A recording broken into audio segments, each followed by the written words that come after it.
that he would go down and incite a mob to march into the Capitol and do what they did.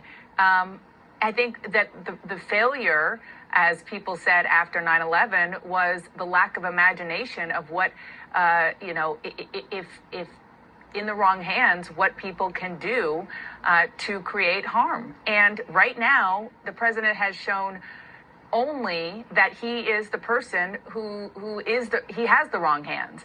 And I'm just pulling up here, Manu Raju and I got reporting about this call that I believe is still ongoing as we speak, that the House Speaker is having with her Democratic caucus.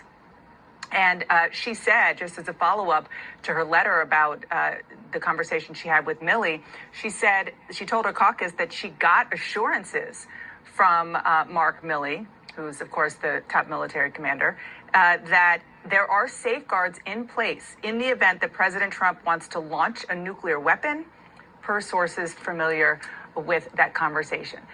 This is the Speaker of the House having to reassure her caucus that she talked to the chairman of the Joint Chiefs to make sure that the commander-in-chief is kept away from the nuclear codes.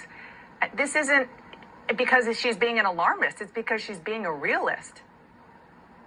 Let that sink in for a second. Gloria?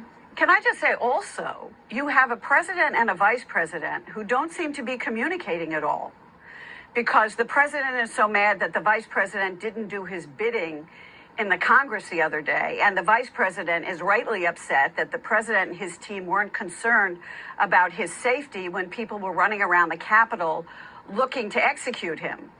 So this is another national security issue, I think, when you have these two top people not in constant communication. I mean, the Wall Street Journal today made the case for the president resigning and saving the country from worrying about the things that Dana is talking about right now.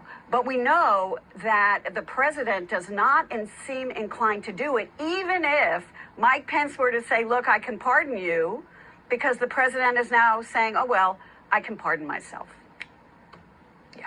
Gloria, Dana, great to see both of you. Thank you so much for being on today.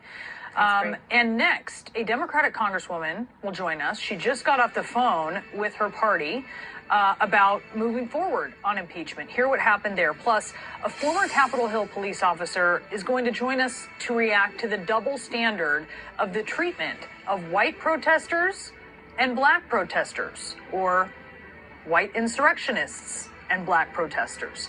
And Senator Ted Cruz, one of the ringleaders of the opposition to Joe Biden's win. His win in a Democratic election, tries to rewrite history, and we will roll the tape.